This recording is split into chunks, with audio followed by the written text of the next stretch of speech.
drumming. I wanna drum it with you. We're drumming, drumming, and I hope you like drumming too. Hello and welcome to the Whiskey Comedian podcast. Today it's the Scotch Rail special. We're on the 9:30 train from Glasgow to Edinburgh, and the reason that we're here tonight is because ScotRail in their wisdom have decided that tomorrow, the 20th of July, you will no longer be able to drink alcohol on the train after 9 o'clock at night or before 10 o'clock in the morning. You can have a good swally at 1 minute past 10 in the morning, but if you think about having a swally at 1 minute past 9 in the evening, that's wrong. Somehow they've got that all the wrong way around. So what we've been doing tonight is we're going along the train and we're giving some of the punters on the train a selection of our lovely whiskies that we have here and finding out what they think about the ban.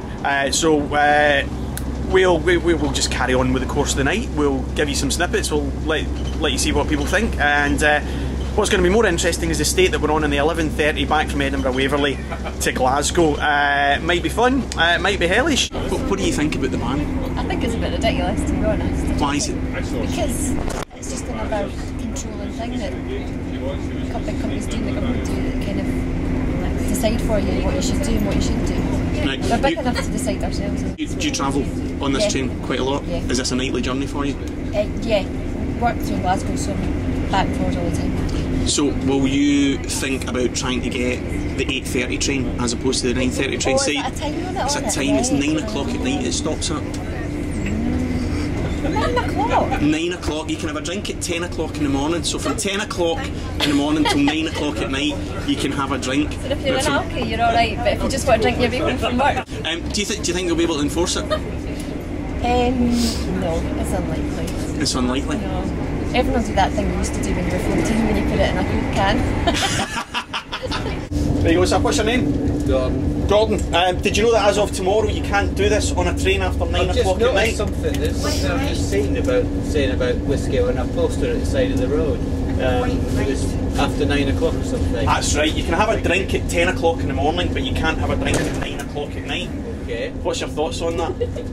I can't think why anybody would pass a rule like that. It's crazy. It's crazy. Why is it crazy? Well, because why restrict anybody at any time, really? I think maybe the abuse from the young kids is part of an issue. It's up to adults. You certainly can, to yes. do that. Beg pardon? It's up to adults to control young kids at the end of the day. Right. So the Scottish Government asked ScotRail to bring it in because of there was too much antisocial behaviour on the train.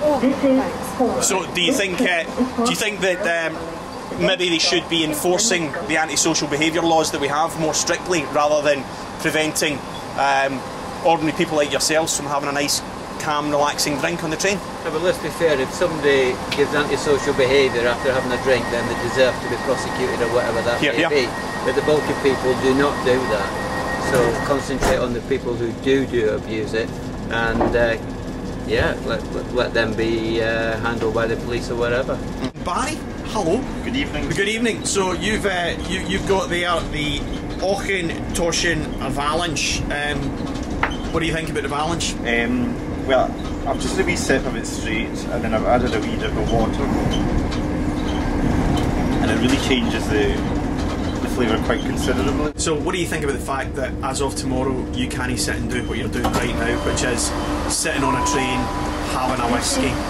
To be honest, I think it's a kind of pointless exercise because the main times there's upheaval on trains, so people drinking, is after the game, and let's face it, that's going to be before 9 o'clock at night. So it's not going to make a blind bit of difference to rowdy behaviour on trains.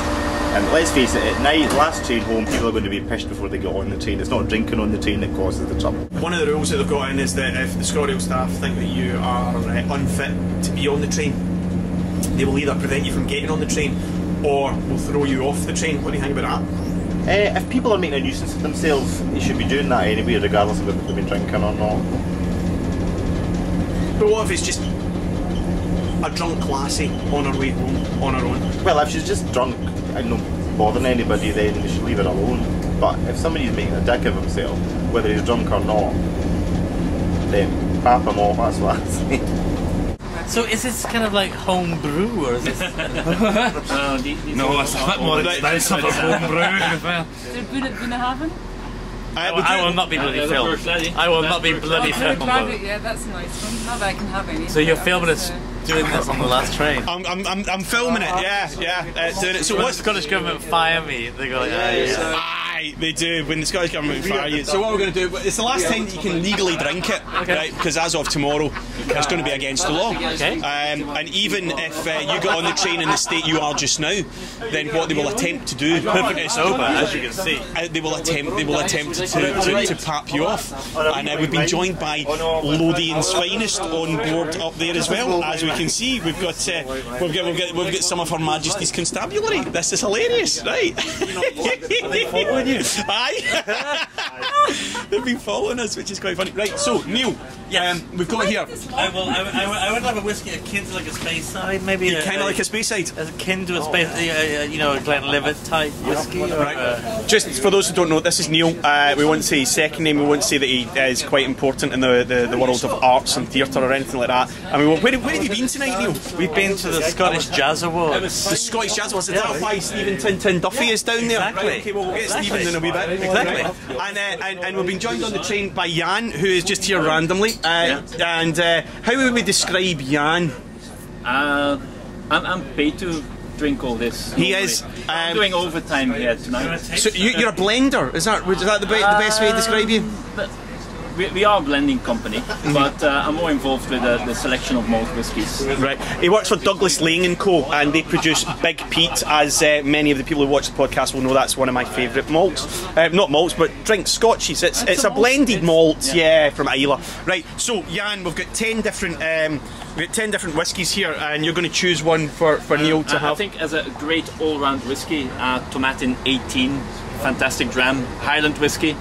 18 years in a cask, nice, mellow, sweet, soft, and I just like the people at Tomatin as well. Okay, right. Well, let's get that poured. That's for you. For all of us, I would say. It takes its water from the River Findhorn, I believe. Is that correct? It's just beside Slough Summit. No, it can't have any. Oh no, I'd love to talk about it. She would love to. It's purely medicinal. I'll smell it. I love malts. So would you say this is quite a civilised thing to do? I can't think of anything more civilised than this. Yeah, just sitting calmly, having a nice scotch with friends. A wee nip of whiskey. Right, so enjoy your wee nip of whiskey. How would you describe the Tomatin, Jan? Quite spicy, but mellow at the same time. Toffee, round. Just a good starter of the evening. Okay, Neil, on you go. Slange, have a drink. It's Alan's dram, so it's not mine. So, when you've had that, I want you to do me a favour, Neil. I want you to tell me, that Tomatin 18, if it were a Scottish actor, which Scottish actor would it be and why? I think that might be Alan Cumming, who I've just been working with, because it's kind of... It's quite sweet and jolly, but it's got a wee kick to it, and like the Cumming himself. Oh, Mr. Agnew, you've had personal experience of the Mr. Cumming. Would you say that he's quite sweet with a kick to himself? He's a delightful chap to be in his company. The last time I was with him, he very nearly got himself barred out the polo lounge because he was doing handstands on their stage. I've seen.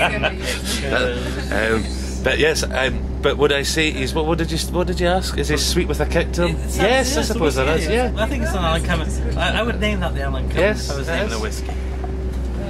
Superb, Neil. Thank you very much. What a joy to see you. It is a joy to see you. It's few. I know, it's great. It's great. We're drumming. I wanna drum it with you. We're drumming, drumming, and I hope you like drumming too.